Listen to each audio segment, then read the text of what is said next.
আগে চেক করো, তারপরে বিশ্বাস করবা, ঠিক কিনা?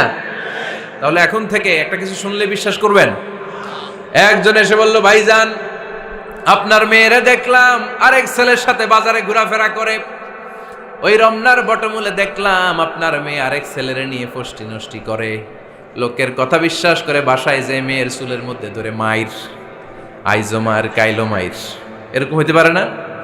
হয়তো ওই লোক আপনার মেয়ের মতো দেখতে আরেক মেয়েকে দেখছিল। এরকম হয় কিনা সমাজে? একজন এসে বললো, ভাই আপনি এখানে ভাবিরে তো দেখলাম ওই জায়গায় আরেক লোকের সাথে ঘোরাফেরা করতেছে, খবর রাখেন না বাসা? আপনি রেগে মেগে, ঘটনা কি? আমার খেয়ে আমার পরে আরেকজনের সাথে, যে এই বাড়িতে যে মায়ের, কোনো কথা নেই। দেখবেন যে ছোট্ট মারামারি থেকে এই ঘটনা অনেক সময় বিচ্ছেদ বা ডিভোর্স পর্যন্ত গড়ায়, ঠিক কিনা? ওই যে শোনা কথায় কান দিচ্ছেন, ফাতাবাইয়ুন, আপনি চেক করেন নাই। হয়তো আপনার স্ত্রীর মতো দেখতে বা আপনার স্ত্রী যে জামা পরে, যে পোশাক পরে, এরকম পোশাক পরে আরেক নারীকে দেখছে, আপনার বউ না এটা। আপনার মেয়ের ব্যাপারে যে তথ্য দিয়েছে এটা সঠিক নয়, সে আপনার মেয়ের মতো আরেকটা মেয়েকে দেখেছে, এসে আপনার কাছে বলে দিছে, আপনি বিশ্বাস করছেন। ভেজাল আছে না নাই? এই ভেজালগুলোকে থামানোর জন্য কোরআনে এই বিধানগুলো নাজিল করেছে কে? তাহলে ফরিদপুরের ভাইয়েরা, সমাজটারে সুন্দর রাখার তথ্য একটা শুনলেই বিশ্বাস করবেন না। সিলে কান নিয়ে গেছে শুনলেই সিলের পিছনে দৌড়, নাকি? কি করবেন?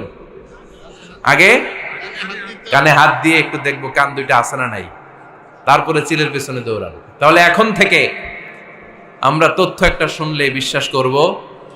তাহলে কি করবেন? বলতে হবে কি করবেন?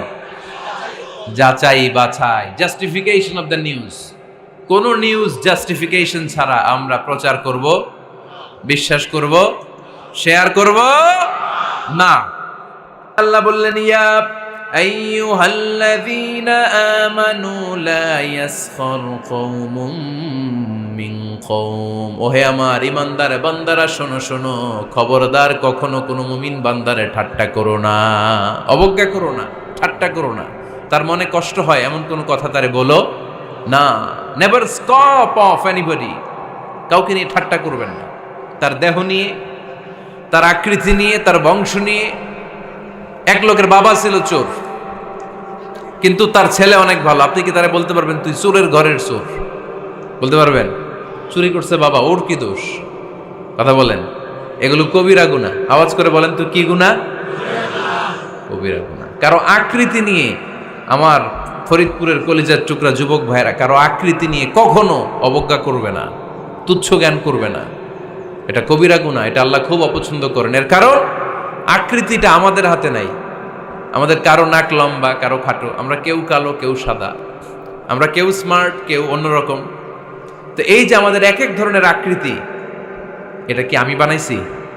আপনি বানাইছেন? দিছে কে? এই জন্য কারো দেহের গঠন নিয়ে যদি আপনি অবজ্ঞা করেন, এটা প্রক্ষান্তরে আপনি স্রষ্টাকে নিয়ে অবজ্ঞা করলেন। কারো দেহের আকৃতি নিয়ে যদি আপনি তুচ্ছ করেন, তাকে তুচ্ছ করেননি, আমার রবকে আপনি তুচ্ছ করেছেন। চিল্লায় বলেন ঠিক কিনা? খবরদার, তুই কালু, তুই লম্বু, তুই মোটু, তুই কানা, তুই রোহিঙ্গা, আছে না নাই? ইদানিং ইদানিং এটা খুব চলে। এই রোহিঙ্গা নামটা আছে না? ফরিদপুরে এগুলো ঢুকে নাই না? আমাদের ওইদিকে দেখি কি অবস্থা, কারোর সাথে কেউ লাগলে কই তুই রোহিঙ্গা। কি আশ্চর্য, এই গালি কবে আসলো? হ্যাঁ, অনেক ধরনের গালি। ঢাকায় আর একটা চলে ফইন্নির ভূত, কি বলে? এই এগুলো আগে শুনি নাই আমরা, রিসেন্ট এগুলো বলা শুরু করছে। ফইন্নির ভূত, রোহিঙ্গা না। এগুলো বলে আপনি কাউকে অবজ্ঞা করতে পারবেন? পারবেন না। খবরদার, এটা কবিরা গুনাহ, এটা ছোট গুনাহ মনে করবেন না। কারণ আকৃতি নিয়ে তুচ্ছ করা যায় না, কারণ আকৃতি দান করেছে কে? হুয়াল্লাযী ইউসাউইরুকুম ফিল আরহামি কাইফা ইয়াশা লা ইলাহা ইল্লা হুয়াল আজিজুল হাকীম। তিনি এমন সত্তা যিনি তোমাদের চেহারার অবয়ব দিয়েছেন, তোমাদের আকৃতি দান করেছেন তখন যখন তোমরা মায়ের পেটের ভেতরে ছোট্ট জোকের মতো ছিলা। মায়ের পেটের ভেতরে আমরা যখন সবাই এত ছোট্ট, তখনই আমাদের চেহারার আকৃতি দিয়েছে কে? কে সুন্দর হব, কে ছেলে হব, কে মেয়ে হব, কে মোটা হব, কে চিকন হব আমার ইচ্ছা হয়েছি? আওয়াজ করে বলতে হবে, কার ইচ্ছায়? প্রত্যেককে যদি আল্লাহ প্রত্যেকের নিজের চেহারা ডিজাইন করতে দিতেন, আল্লাহ যদি বলতেন তোমার চেহারাটা কেমন হবে তুমিই ডিজাইন করো, তাহলে আপনি আপনারা কেমন বানাতেন? হ্যাঁ বলেন, ফরিদপুরের ভাইরা বলেন, সুন্দর করে বানাতেন তাই না? সবচাইতে স্মার্ট, সবচেয়ে সুন্দর করে আমি আমার চেহারাটা বানাতাম যদি আমাকে ডিজাইন করার সুযোগ দেওয়া হতো। কিন্তু এই সুযোগ তো আল্লাহ দেন নাই। ডিজাইন স্বয়ং করে দিয়েছেন কে? কোন নারীকে যদি আল্লাহ বলতে এই নারীরা তোমাদের চেহারা কার কেমন লাগবে তোমরা বানাও, প্রত্যেক নারী কি করতো? বিশ্ব সুন্দরী করে নিজেকে বানাতো। খুদ ধরার মতো কোনো জায়গা সে নিজের জন্য রাখতো না, ঠিক কিনা? কিন্তু এটা আল্লাহ দেন নাই। এই আকৃতিটা আমাদেরকে সরাসরি দান করেছেন কে? খবরদার, আমাদের অনেকে বিকলাঙ্গ, আমাদের অনেকের হাত ছোট, পা বড়, দেখতে মোটা, কেউ চিকন কেউ কালো। খবরদার, কারো আকৃতি নিয়ে কখনো কোনো অবজ্ঞার সুরে, ঠাট্টার সুরে কোনো কথা আমরা বলবো না। রাজি আছেন? সবাই রাজি আছেন? আল্লাহ রাসূল সাল্লাল্লাহু আলাইহি ওয়াসাল্লামের এক সাহাবী ছিল, নাম ইবনে মাসউদ রাদিয়াল্লাহু তাআলা আনহু। ওনার পায়ের নলা ছিল খুব চিকন, অস্বাভাবিক চিকন, স্বাভাবিক না। তো উনিও এটা ঢেকে রাখতেন, দেখাতেন না কাউকে। একদিন উনি খেজুর পাড়ার জন্য খেজুর গাছে উঠলেন। খেজুর গাছে ওঠার পরে নিচ থেকে সাহাবারা পায়ের চিকন নলা দেখে ফেলছে। দেখে সবাই হাসি, সবাই হেসে কুটি কুটি। বিশ্বনবী বললেন, হেসো না, খবরদার, আমার ইবনে মাসুদের পায়ের চিকন নলা দেখে হেসো না। আমার ইবনে মাসুদের এই পায়ের চিকন নলা যদি মিজানের পাল্লায় উঠিয়ে দেয়া হয়, কিয়ামতের দিন উহুদ পাহাড়ের চেয়েও ভারী হয়ে যাবে। খবরদার, আমার ইবনে মাসুদকে আমার আল্লাহ অনেক পছন্দ করে, তার পা চিকন দেখে তাকে তুচ্ছ করো না। আল্লাহর হাবিব সাল্লাল্লাহু আলাইহি ইসলামের 11 জন স্ত্রীর মধ্য থেকে একজন স্ত্রী ছিলেন একজন স্থূল আকৃতির, অবিসিটি ছিল, একটু মোটা। ওনার নাম ছিল সাফিয়া রাদিয়াল্লাহু তাআলা আনহা। আম্মা জান আয়েশার সাথে একবার সাফিয়ার ঝগড়া। নবীদের বউদের মাঝে মাঝে মাঝে ঝগড়া হতো, তবে সেটা হতো মধুর ঝগড়া। সুবহানাল্লাহ পড়েন। আম্মা জান আয়েশা রাদিয়াল্লাহু তাআলা আনহার বাসায় একদিন বিশ্বনবী বসা ছিলেন। আরেকজন স্ত্রী, বিশ্বনবীর আরেকজন স্ত্রী রান্না করে কিছু খাবার আম্মা জান আয়েশার ঘরে পাঠিয়েছেন। এক দাসী দিয়ে বলল, যাও এটা আয়েশার ঘরে দিয়ে আসো, কারণ নবী আয়েশার ঘরে। আম্মা জান আয়েশা রাদিয়াল্লাহু তাআলা আনহা বললেন, এগুলো কি? ওই দাসী বলে, তরকারি। কে দিছে? অমুক স্ত্রী। কেন দিয়েছে? আমি কি রান্না করতে পারি না? তোমরা রান্না তোমরা খাও। এই কথা বলে পাতিল সহ উড়ায় মারছে চেহারার মধ্যে। এর কারণ ওনারা মানুষ ছিলেন, মানবীয় ব্যাপারগুলো ওনাদের মধ্যেও কাজ করত। আবার এক স্ত্রী ঝোল দিয়ে রান্না করে কিছু খাবার নিয়ে এসেছে। আম্মা জান আয়েশা রেগে মেগে ওই ঝোল নিয়ে ওই স্ত্রীর গালের মধ্যে মেখে দিয়েছেন। বিশ্বনবীর আরেক বউয়ের গালের মধ্যে ওই ঝোল লাগাই দিস। এবার ওই স্ত্রী বিশ্বনবীর কাছে যেয়ে বলে, ইয়া রাসূলুল্লাহ, দেখেন আয়েশারে আপনি বেশি আদর করেন তো, দেখেন কি করে আমাদের সাথে। এই যে আমাদের গালের মধ্যে ঝোল মাখাই একেবারে মেকআপ বানাই দিচ্ছে। বিষ্ণু ইসা ইসলাম বললেন, তাই আয়েশাকে ডাকো। আম্মা জান আয়েশা রাদিয়াল্লাহু তাআলা আনহা আসলেন। আল্লাহ রাসূল সাল্লাল্লাহু আলাইহি ওয়াসাল্লাম বললেন, তুমি কি আমার এই স্ত্রীর সাথে এমন আচরণ করেছো? আম্মা জান আয়েশা বললেন, করেছি। কেন? আম্মা জান আয়েশা বললেন, তখন মেজাজটা গরম ছিল, এখন বুঝতে পারতেছে আসলে এই কাজটা করা ঠিক হয় নাই। এবার বিশ্বনবী বিচার করবেন। বিশ্বনবী বললেন, আল কিসাস, যেমন করা হয়েছে বিচার হবে তেমন। তোমার গালে যেমনি ঝোল লাগাই দিছে, তুমি একটু ঝোল নিয়ে আয়েশার গালে লাগাই দাও। সুবহানাল্লাহ পড়বেন না? ওই স্ত্রীও কিছু ঝোল নিয়ে আম্মা জান আয়েশার গালে লাগাই দিল। এখন দুইজনে হাসতেছে, বিশ্বনবীও হাসলেন, আরশের উপর থেকে খুশি হয়ে গেলেন কে?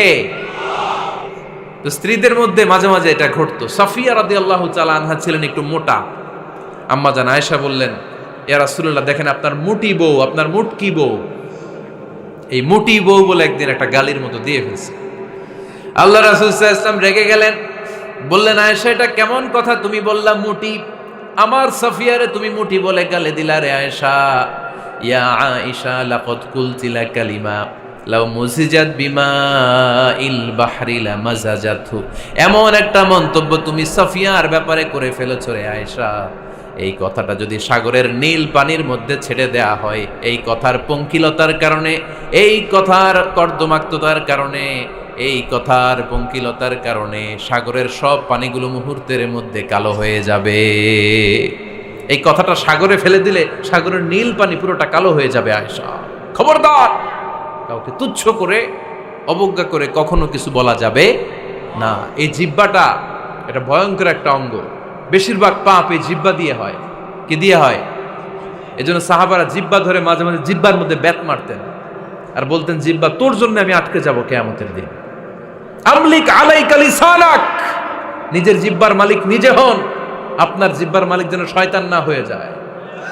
জিহ্বা আপনার, শয়তানের ভাষায় আপনি কথা বলেন কেন? খবরদার, প্রতিটা কমেন্ট, প্রতিটা কথা, প্রতিটা মন্তব্য, এগুলোর ব্যাপারে কিয়ামতের দিন পাই টু পাই করে আপনার কাছে আল্লাহর সুপ্রিম কোর্টের কাঠগড়ায় দাঁড় করিয়ে আপনারা জিজ্ঞেস করবে কে? এজন্য বিশ্বনবী বলছেন মাইয়াদমানলি মা বাইনা লিহিয়াইহি ওয়া মা বাইনা রিজলাইহি আদমান লাহুল জান্নাহ। আমার কোন উম্মত যদি দুইটা অঙ্গের গ্যারান্টি আমারে দেয়, আমি আমার উম্মতকে জান্নাতের গ্যারান্টি দেব। দুইটা অঙ্গের, একটা হলো জিহ্বা আর একটা লজ্জাস্থান। দুই চোয়ালের মাঝে যা থাকে লিজ্জা জিহ্বা, আর দুই পায়ের মাঝখানে যা থাকে লজ্জাস্থান। এই দুইটা অঙ্গের গ্যারান্টি যদি বিশ্বনবীকে আপনি দেন যে নবী জিহ্বা আর লজ্জাস্থান এই দুইটা অঙ্গের কোনো পাপ আমি করব না, নবী বলে আমি দুনিয়ায় তোমার জান্নাতের গ্যারান্টি দিলাম। এজন্য জিহ্বাটারে সামলান, যা মনে চায় বললেন না। খবর আছে না নাই? খবর আছে।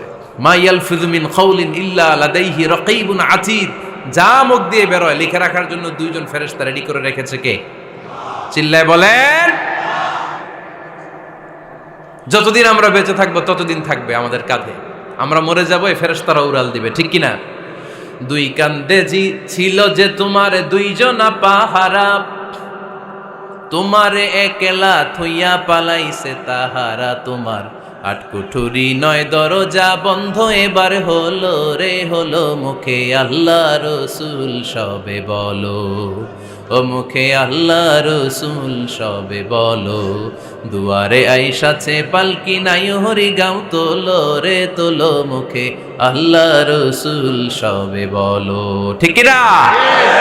এজন্য সাবধান।